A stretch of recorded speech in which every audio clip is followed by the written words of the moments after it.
Hello, everyone. I'm Andy, And I'm Mark. and this is 2026, our first recording of the new year. Yep, it is. It's early in the morning. And we'd like to wish you a happy new year. And I can tell you we are the first to do that, even though technically for you it's like the 3rd of January. For us, we're still in December, so we win. How do you know I haven't already wished someone else Happy New Year? Well, that would just be pretentious, wouldn't it? It's not even fucking over Christmas yet. Technically, you could still say Merry Christmas. No, they have a very nice expression. God knows what it means. Merry Christmas, everyone. The Finnish fellow.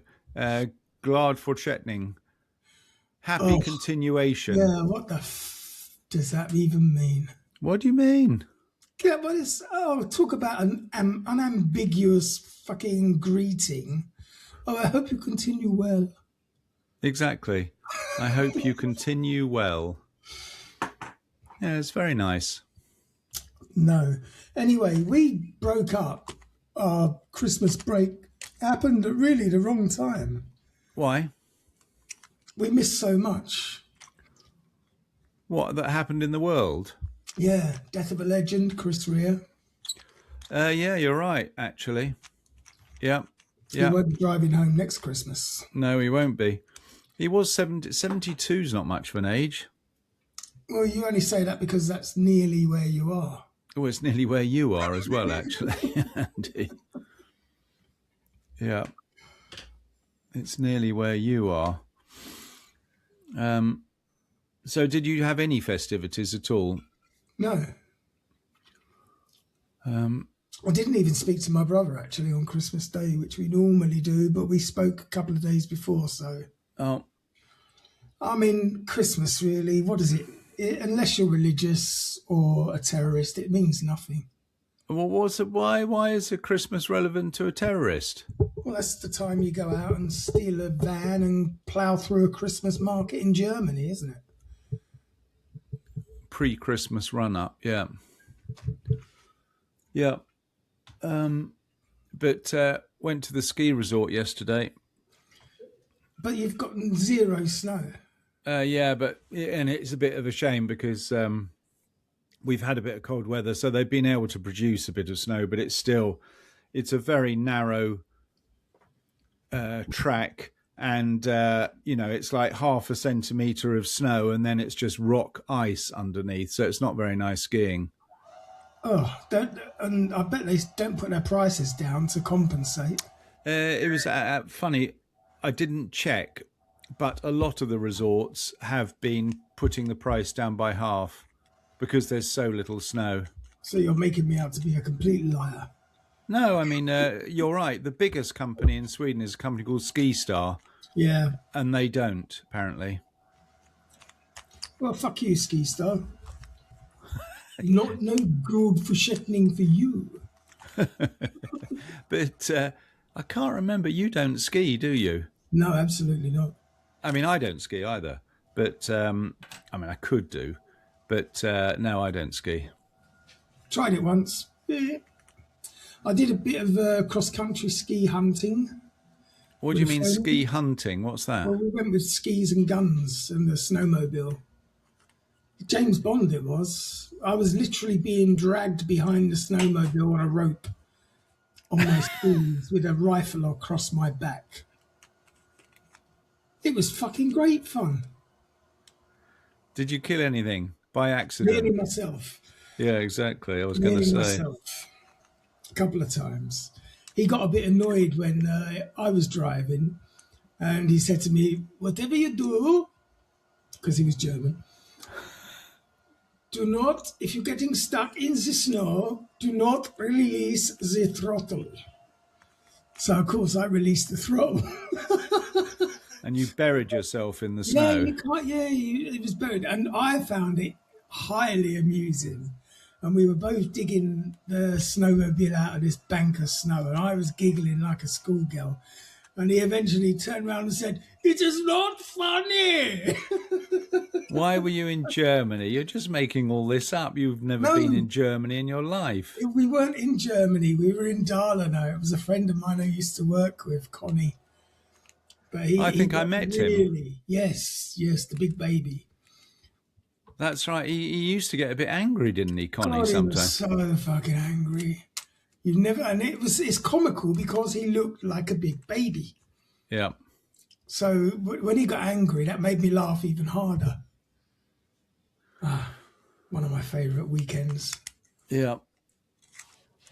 No. Anyway, So, yeah, that's right. Ski resorts suffering at the moment, I'm afraid. well, I mean, I don't know how to feel about this year because it's the first. I mean, especially up here, it was very nearly not a white Christmas. Oh, so you did have a white Christmas, did you? Yeah, but only just. All right. Now you couldn't count it as a white Christmas if All it was right. today. Yeah. And we Yeah. had the last 2 days, we had really high winds, like gale force winds. All right. Oh, yes. It's Was blown it worse with you? Oh God, yeah. I mean, How high did you get? Do you know? when I was checking with Alexa from time to time, and it was up to like 48 kilometers per hour. Oh, well, that's not too. No, we had worse than that. We had 25 meters per second. I don't know what the difference would be. It's 3.6. 25 multiplied by 3.6, 90. Yeah, but I mean, that's when I was checking with Alexa. The highest winds come at night. Maybe, not always, no. Well, when was your 90s Between 4 and 5 in the morning? in the afternoon. Mine Just wasn't. talking bollocks again.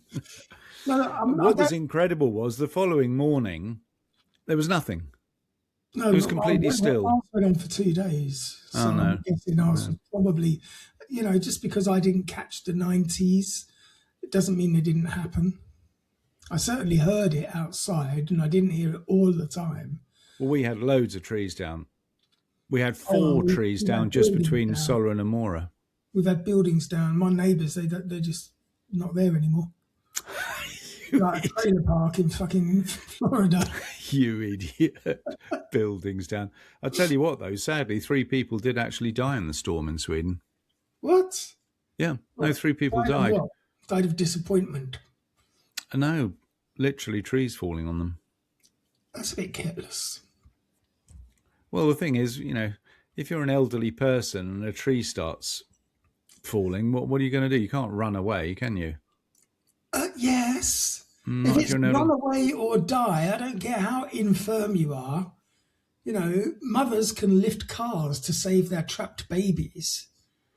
I don't think that actually Old happens, sadly. people can move like the fucking Flash if a tree is aiming towards their noggin. Well, it sounds ridiculous, but I think it would surprise a lot of people how heavy a branch is. They think, oh, a branch is nothing. But I tell you what, a branch falling on you is pretty damn heavy. With the impetus of a fully grown pine tree behind it, Yeah, exactly. giving it some extra force. Yeah. Anyway, luckily we all survived. We haven't been skiing, but we've got I've had a house full. Let's put it like that. Still got a house full. Have you? Well, it's Alex and family, and then normally Izzy and family come over to keep Alex and family company, Right. and then it's Ilva, and then some of her family, and then my ex and family. Jesus, what is wrong with you? Learn to let go, man. It's over. So that's been keeping me busy. Well, I've had no one here. Yeah. Have you been in touch even with Robin? I've been bar humbugging all over Christmas. Yeah. I mean, obviously, I've been in touch with Robin. We in touch every day with the Wordle thing, same as Teresa.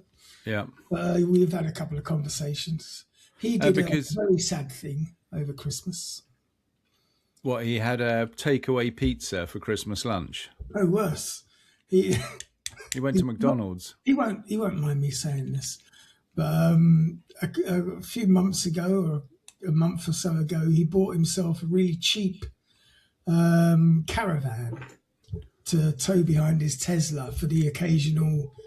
You know, the Swedes and their caravans, they think it's kind of luxury travel. It's like a cruise for them. He's bought himself this fucking piece of shit. And it's very basic. And he said it was very basic. But anyway, he spent the night in his caravan outside his parents' house in Yemen. Oh my God. On the night of the high winds. No. Yes. Yeah. Because, I mean, you know, it could overturn a caravan, that sort of wind, no problem at all. Oh, it could take it out to sea here. But he survived. Why, does his parents live in a particularly small house, or he just... No, he just wanted to, as a Try it out. 12-and-a-half-year-old boy, he wanted to sleep in the caravan for an adventure. And he got one. Does his girlfriend follow him on things like this? She's not that stupid. No, exactly. She's quite sensible. But did his parents live in the area, or did he have to drive? No, he had to drive there to sleep rough, which is pretty much what the beggars in London do, isn't it? They drive themselves to work, pretend to sleep rough all day, use their card machines to take your money, and then they go back home to their semi-detached in suburbia. Where do you get these things? They actually followed a guy. GB News, is this your source of information? This was many years ago. I think I was still living in England at the time. But they followed one of these beggar guys, and at the end of his shift, he walked around to a car park, opened the boot of a BMW, put all his kit in it, and drove off. And why, I don't know what that... Yeah, there are crooks as beggars as well. All beggars are crooks. So that's how you think they choose to spend their day? I They mean, choose some of to them... Some of them what? They're all either drug addicts Yeah. or pickpockets. Yeah, the vast majority, well, not the vast, a good proportion of them are veterans. We don't have veterans in the UK. What are you talking about? Veterans. What? We don't even have an army. We used to, though. They were all sacked. Honestly, veterans. Oh yeah, what was that last war they were involved in? Oh, the Falklands. Fuck me. What do you mean Afghanistan was only Afghanistan. 15 years ago? We weren't fighting in Afghanistan. What world do you live in? We weren't. We were. We weren't. I have a family who fought in Afghanistan. They were there. Making videos for YouTube and TikTok. Show me the way to Amarillo. You need to go out. I think you need to make a trip to the shop, Andy, to at least meet some other people rather than you're creating your own little world in your apartment where the reality has left. I don't count wars that weren't our war. I mean, honestly, what the fuck were we doing in Afghanistan? Oh, well, that's a completely different thing, but you can't argue that they weren't there.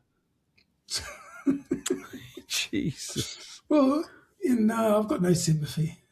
I know you don't. Imagine signing up for a job that sends you to fight for other people's oil.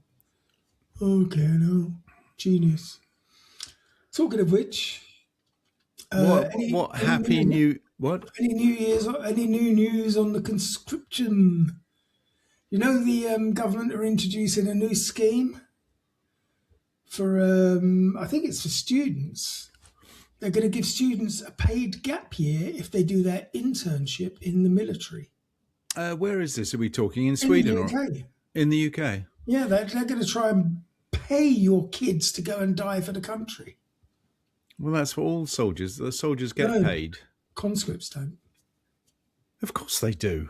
They don't get paid a fucking living wage. Not that they need one for long. Well, I wonder what it is with you. Did you have a bad experience or something with a family member who died in the army or something? Oh, I just, like most hopefully sensible people in the world today, I realise what an army is and what its purpose is.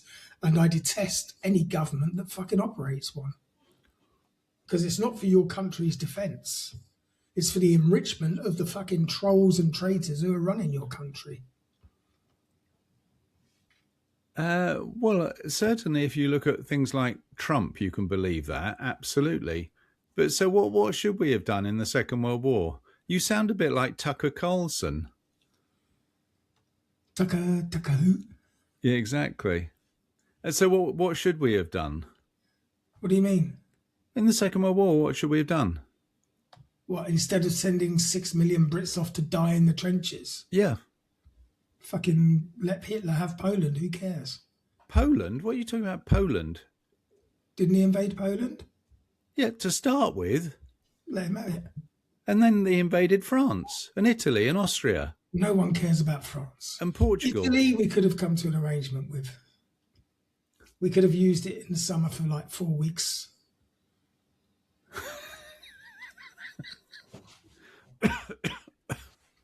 Look, if Germany had the manpower to actually run all those countries, would it have been such a bad thing? What, for us to... Well, you'd be speaking German. You can't speak German. You'd be even more lost than you are now. Would that be so terrible? Would German rule be any worse than Keir Starmer? Probably not. God, dear Andy, I you mean, really do need to get out more. if we had a choice between Keir Starmer, Putin, or German occupation, Starmer would always come third.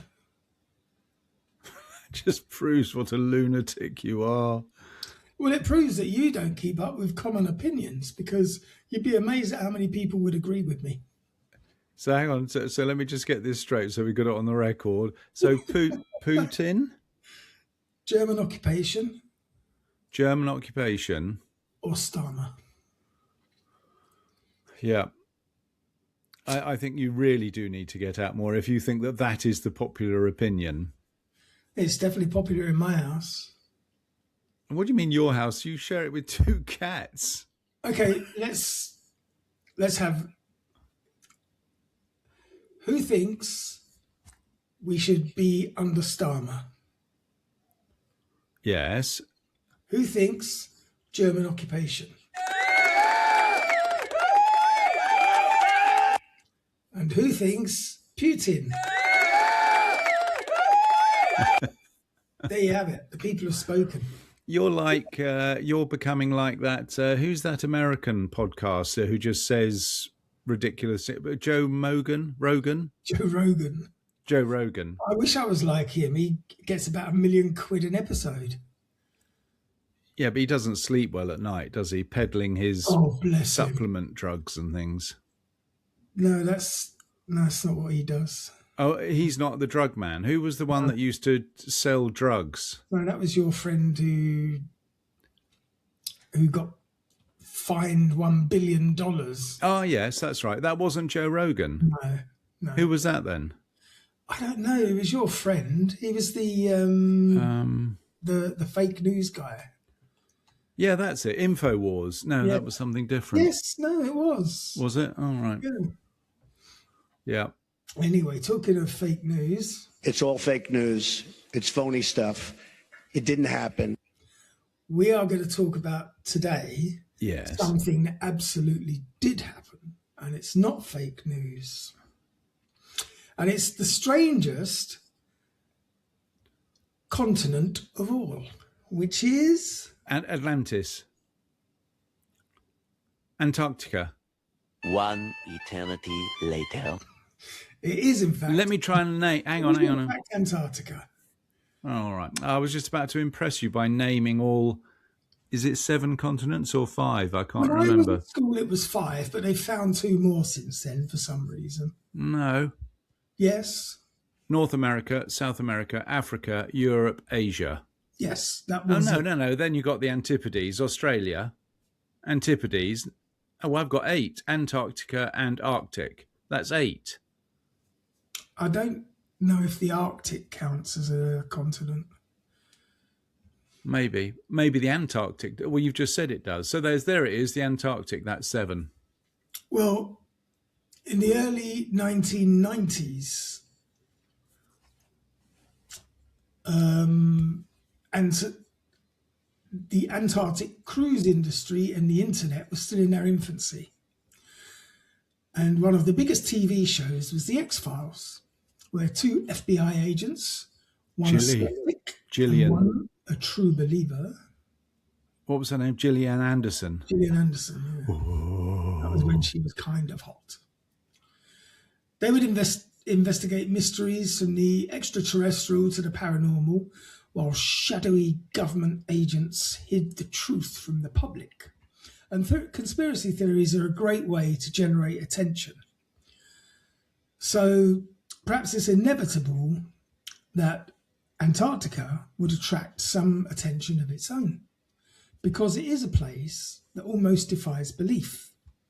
Those endless white canvases are a blank canvas, endless white expanses, or a blank canvas for people to project their own stories onto.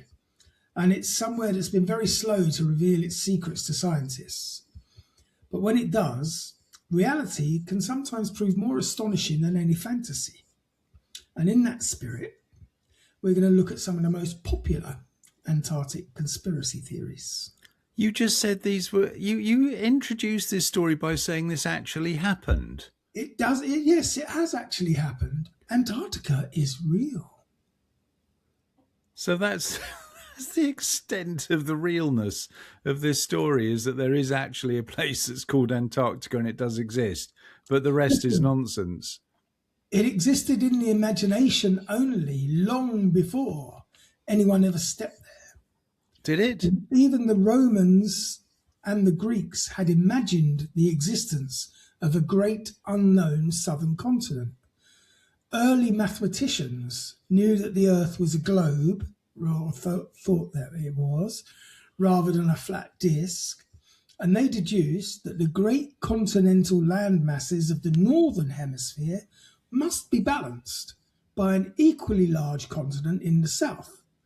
Just as the far northern skies were circled by Arctos, the constellation of the Great Bear, the south would be mirrored by its opposite, Antarctos. Yeah, you're sort of losing me here. Sky up. I know that much, you idiot. Oh, dear. The first atlases, produced in the 16th century after the European discovery of the Americas, chose to include this theoretical landmass, this continent, that stretched all the way to the South Pole. And it was called Terra Australis Incognita. Australis, so not Australia. No, Terra Australis Incognita, the unknown Australias. All right. Or land of the unknown Australias. Anyway, this was a truly imperial adventure as well as a scientific one, as many people believed that the continent could be a new America with a temperate climate and a huge population with great prospects for trade.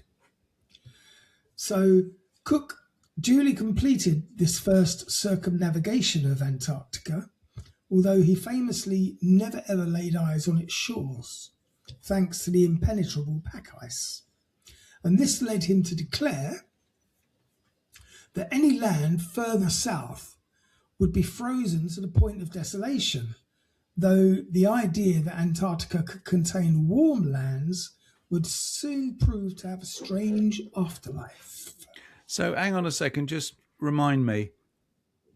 The Arctic... North. Yeah, but does that actually contain land? Yes. And the Antarctic also contains land? Yes. It's not just an ice cap. There is land there. If the ice all melted, there would be a continent of land.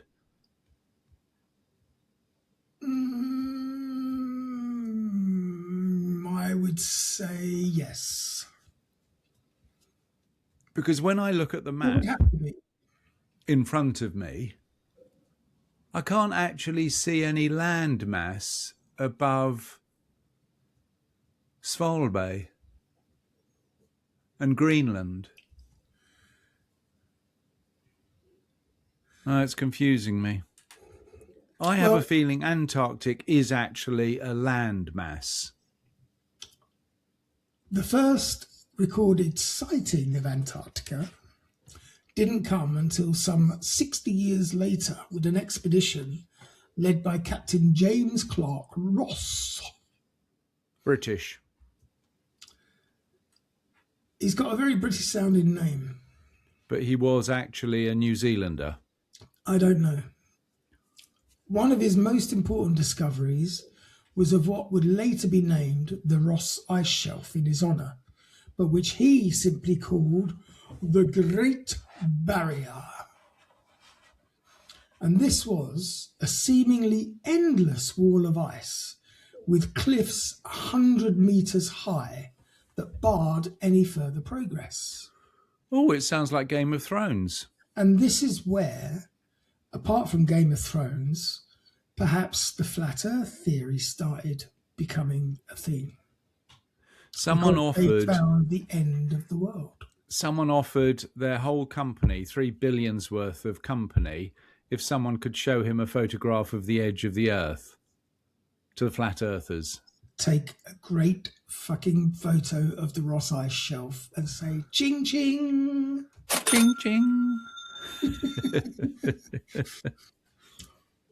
We might, with equal chance of success, he said, try to sail through the white cliffs of Dover.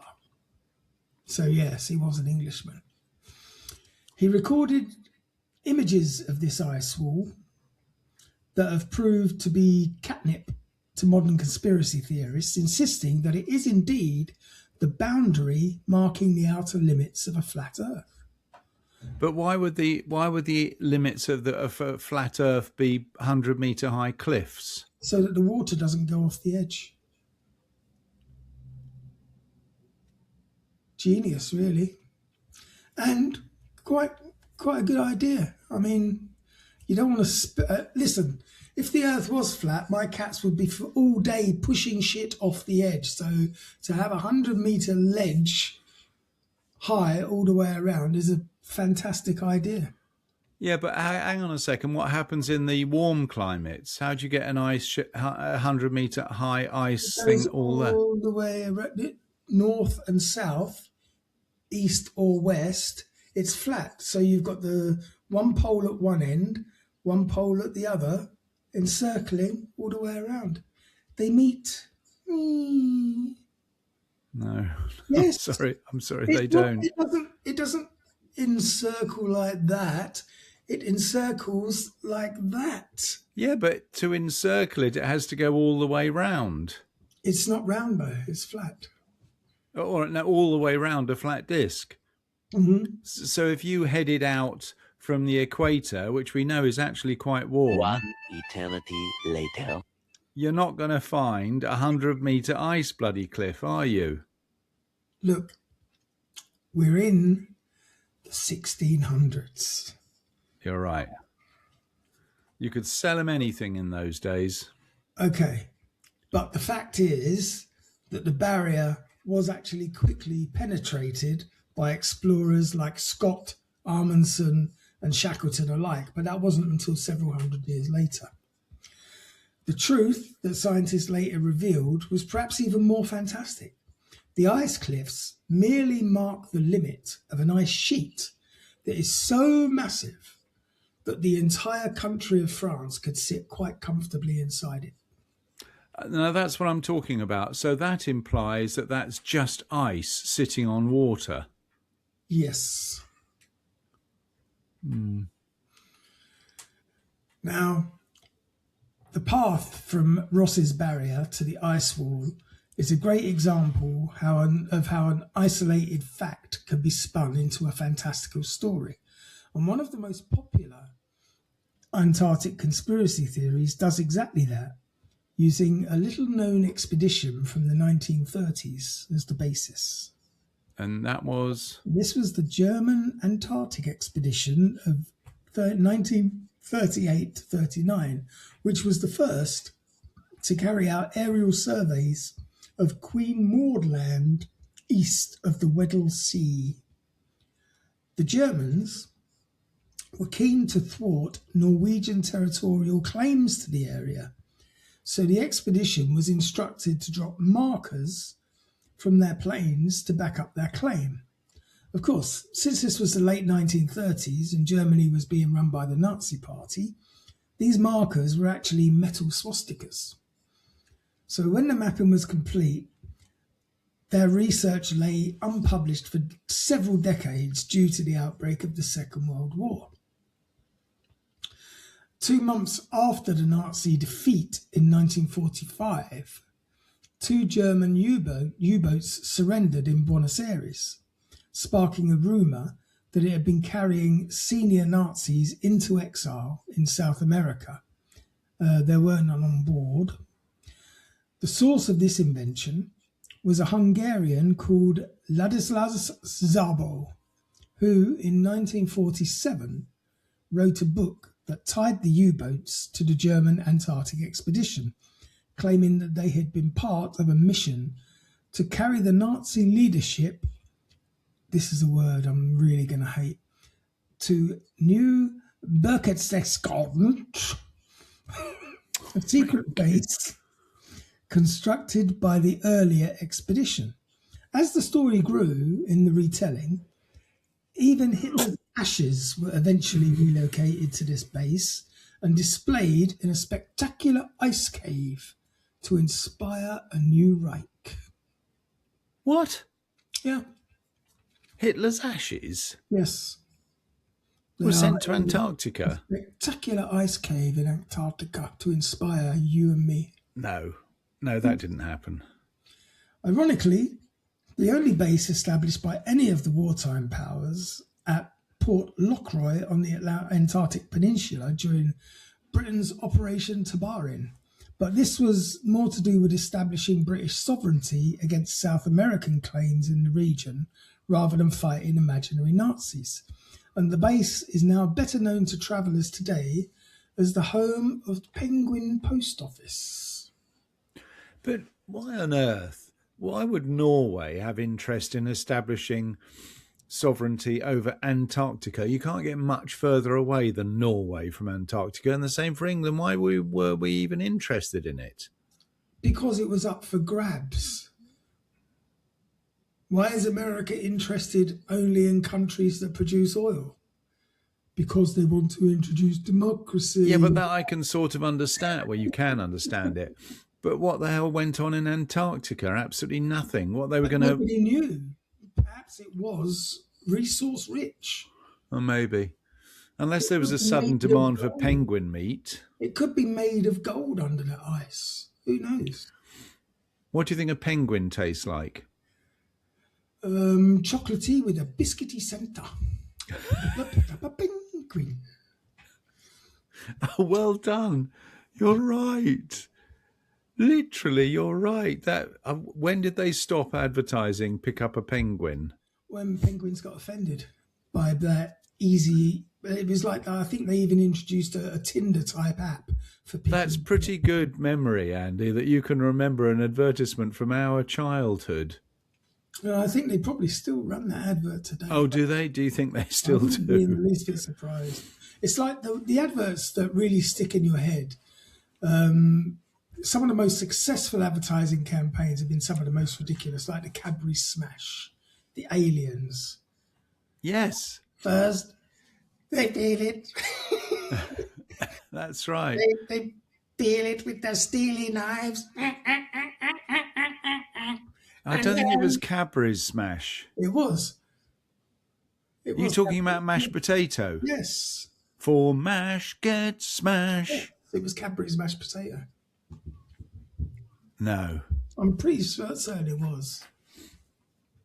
I'll look it up while we're talking. For mash, get smash. Also, do you remember? I'm a secret lemonade drinker. Yeah, I Oh, do. Oh, white's like- lemonade. and God dear. one while I was at school and they were trying to promote the benefits of drinking milk. Watch out, watch out, watch out, watch out. There's a Humphrey about. Don't remember that. It's just basically a red and white striped straw. Well, actually, you were right, Andy. It is Cadbury's Smash, instant potato mash. See, those early subliminal advertising experiments worked a treat. It's still stuck in my And head. look here, just you can see they've even got YouTube videos of the original I know, garlic. and the reason I know this is because one drunken evening I was showing Robin all of the Cadbury Smash episodes, adverts on YouTube, and we were just giggling our tits off. They're still brilliant today. Yeah, the Cadbury Smash Martians originated in the 70s. God dear. Excellent. Sorry, where did we get to? What on earth got us onto Cadbury's Smash? We got to the Penguin Post Office. Yes, I'll tell you that's a little right. bit about the Penguin Post Office. Go for it. Port Lockroy is a historic British research base that sits on tiny Goudia Island off the tip of the Antarctic Peninsula, better known today as the Penguin Post Office. It's maintained by the UK Antarctic Heritage Trust, which acronyms really nicely to UK Art. God. Art. And it is a perennially popular place for Antarctic Expedition cruise ships to visit when the weather and shipping schedules allow. Every year, a small team arrives in Port Lockroy to spend the season welcoming visitors to the island and sending their postcards home from one of the most remote post offices on the planet. But what's it like to actually live in such an extraordinary place? Boring. It's a beautiful sheltered bay with glaciers all around and a backdrop of amazing mountains. But Goudia Island itself is about the size of a football pitch. The whole island is rocky, but at the beginning of the season, it's covered in snow with just a couple of huts and about 500 breeding pairs of penguins. And it came into being in 1944 under Operation Tabarin, which was a secret World War II mission under Churchill. The British wanted a presence in the Antarctic to keep a lookout for ships. It was called Base A, and that operation carried on for 2 years before becoming a science station. And before that, it was the site of a whaling station, and you can still see the whalers' chains on the rocks and some of their old wooden boats. Today, Bransfield House, which was the original base, is now a museum and a small gift shop. In the 19... What? Hang on. Gift shop? Yeah. It's Well, a you have to have tourist- visitors to have a gift shop. Yes, it's a tourist attraction now. People go there specifically to send a postcard from the most remote post office in the world. So yeah, in the 1950s, when the guys were there doing amazing science, they had to live in really basic conditions with a huge amount of resilience. But now it's cared for by UKART to conserve the historic sites and tourists can visit. So there you have it. Well, that's the end of the story. I like that. I mean, what more can I tell you about the post office on the fucking ice? You're right, but that you were talking. That's not a conspiracy theory. That actually exists, doesn't it?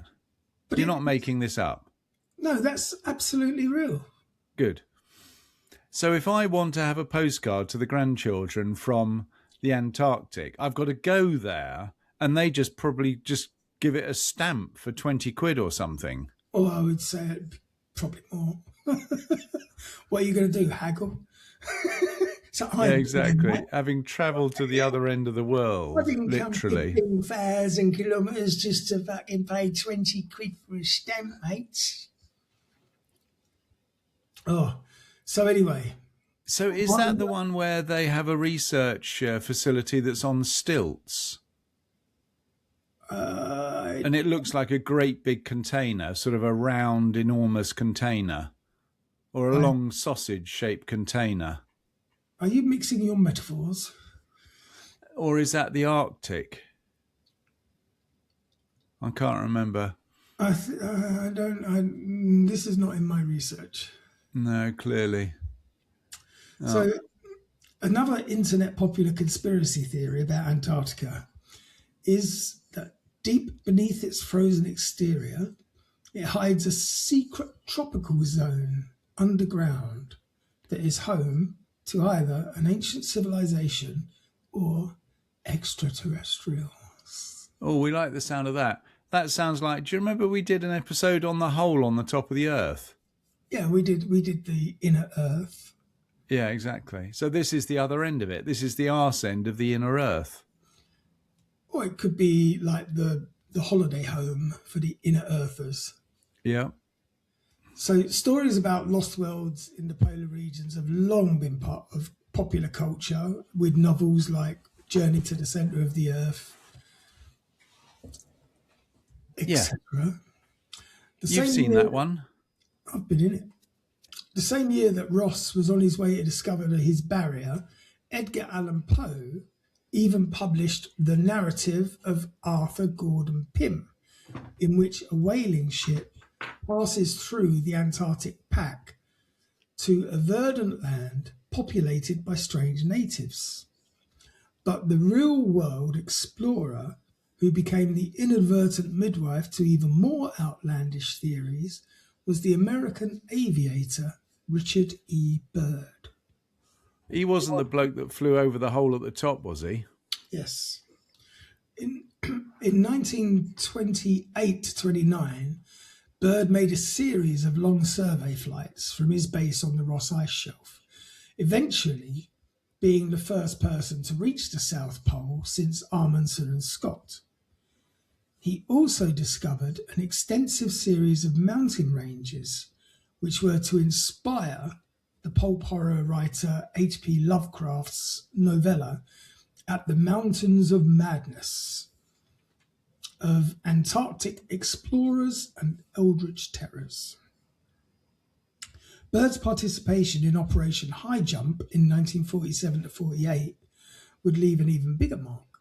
During one survey flight, the extraordinary Bunga Hills were discovered, an area surrounded by the ice sheet, but remarkably snow-free, with an unfrozen lake at its centre.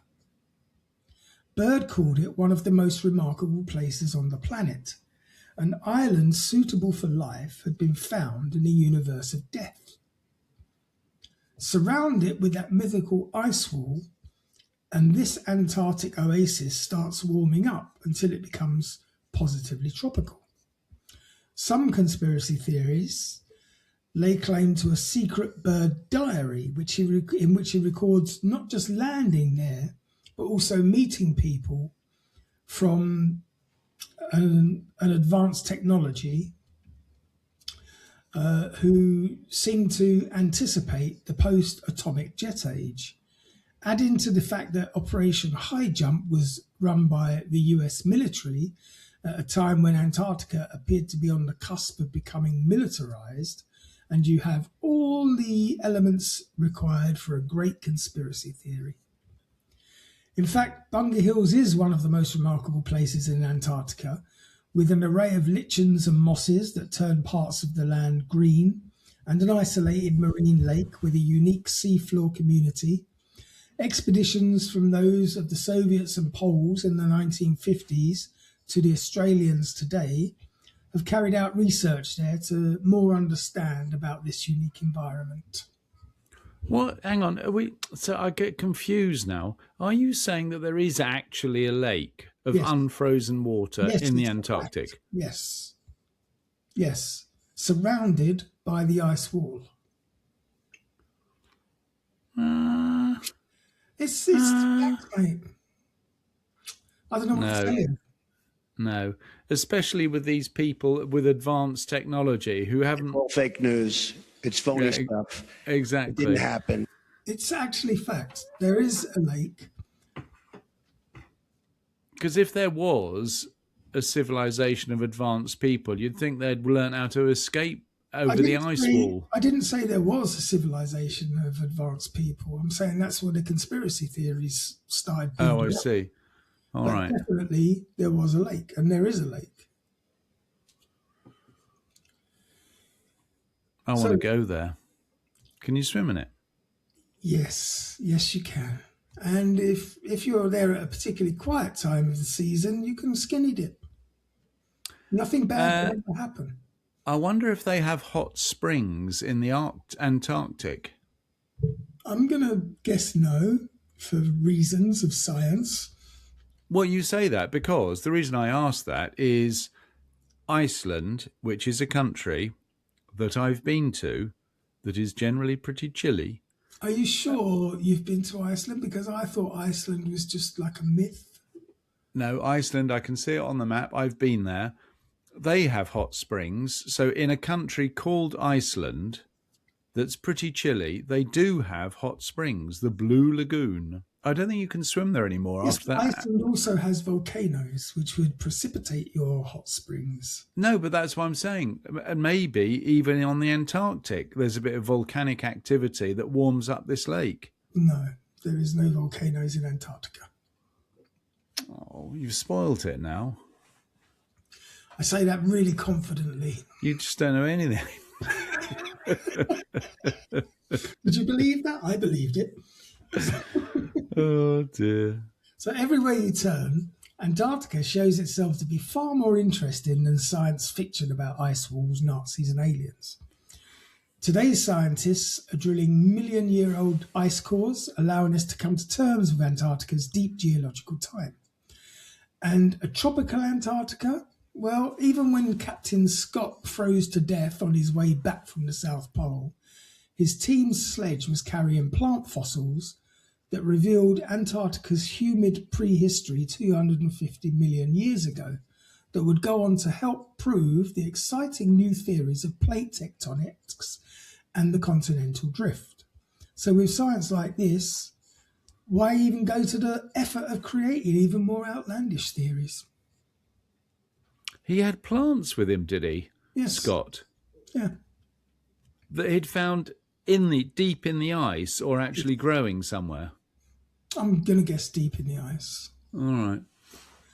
But then, as any good conspiracy theorist might have it, we would say that, wouldn't we? So we'll finish with one last thought. Many of the loudest theories hinge on the fact that the Antarctic Treaty keeps the continent closed lest its great secrets be revealed to the world at large. Aha. And that's one that we can say that we know to be untrue. We love nothing more than sharing Antarctica secrets with others. So if you want to see it for yourself, you can get in touch with a company called Swoop Antarctica, which does Antarctica cruises and will take you to all the places we've mentioned and tell you the whole history.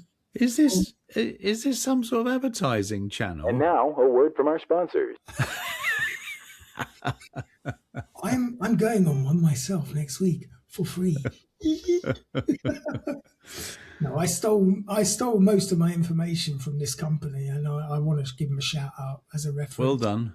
But yeah, it's fascinating stuff. The Antarctic as a continent is probably one of the strangest things on the planet. It's probably a long way to get there, though, isn't it? I don't think you can take any shortcuts. A lot of men died trying to get there many, many years ago. And we're still using the same routes. If you literally go straight south, following the 0 degrees line of longitude, not surprisingly, you hit the Antarctic. Well, yeah. Yeah. Where would you expect to hit? And if you head north, you hit the Arctic. So what you're saying is if you fly in a straight line, you go from one end of this lovely flat Earth to the other. Yeah, you're right. Yeah. Imagine that. And Anyway, if you keep going, you end up back where you started. no, you don't.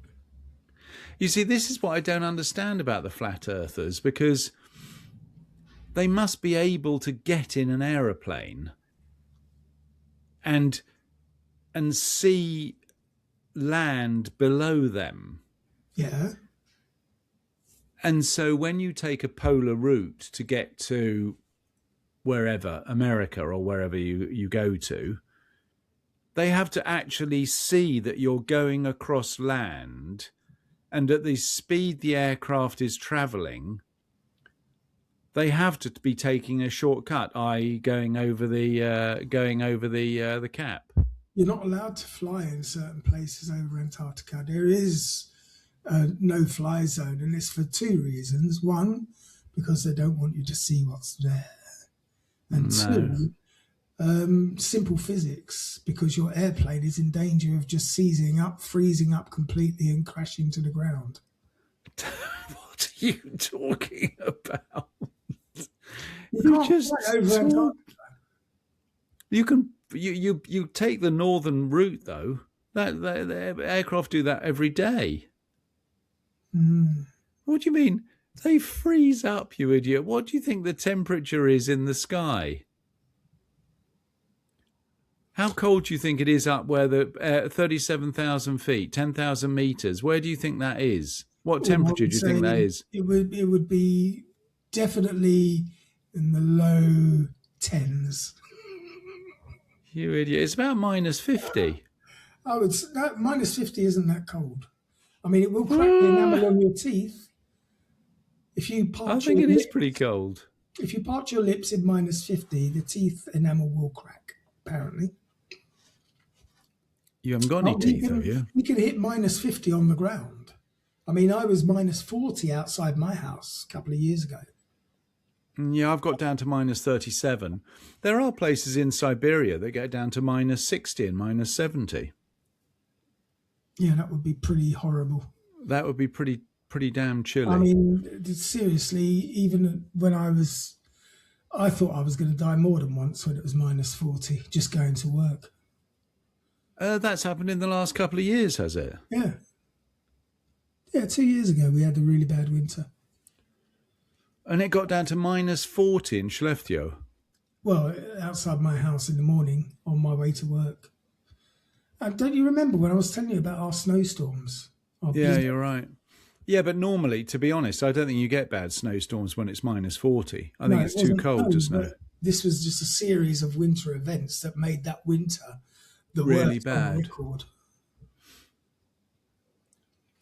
All right, here's a little quiz for you, a New Year's Eve quiz. So we're heading south from the UK. Mm-hmm. How many countries do you think you cross to get to Antarctica? So you start off in London, right, Greenwich, and you're heading south along that line of longitude. How many countries do you think you actually cross? Not many. I'll count. I'll do it in my head, on my fingers, so you can't see me. Directly south of us, I would say,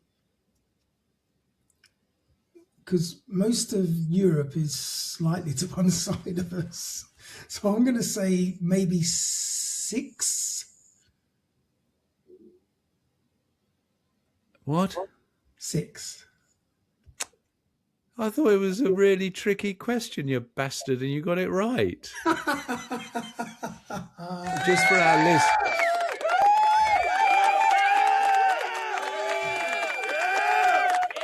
Because the thing is, if you move across to the next line, 15 degrees... Yeah, then you're going to hit Europe. No, you still hit Europe. I'll tell you what it is. It's France. You just cut across Spain, and then you cross the Mediterranean to Algeria. Then it's Mali, Burkina Faso, and Ghana. And then it's the South Atlantic Ocean all the way until you hit Antarctica. Oh, South Atlantic, eh? Isn't that where the Falklands are? No, well, it is where the Falklands are. They are at 30 degrees. Oh, no, they're further over. Oh, no, they're much further over. But it's still the South Atlantic. They're like 60 degrees. Anyway, that sort of wraps up our first episode of this. Yeah, no, that was quite an interesting one. It was a good mix of nonsense and fact. I'm going to the post office and I'm going to search now for pictures of this lake. I promise you it exists. Yeah, but your promises don't mean shit. No, ask my exes. Anyway, thanks for listening. Yes, well done. Hope you enjoyed this episode, our first of this glorious new year, which has got off to a flying start. There's been nothing so far because technically it hasn't even happened yet. No, you're right. It happens in a couple of days, 3 days. Yep. What else? Anyway, Happy New Year once again, and we'll see you same time, same place next week. In the meantime, very good. It was a strange week. If you want to freak your friends out and send them a postcard from the most remote post office in the world, forward them to Mark first. He'll take the trip so you don't have to. And I don't know. I've got no warnings for you because there's nothing you shouldn't do. Not yet, anyway. Don't worry. See you next week. Bye for now. Bye for now.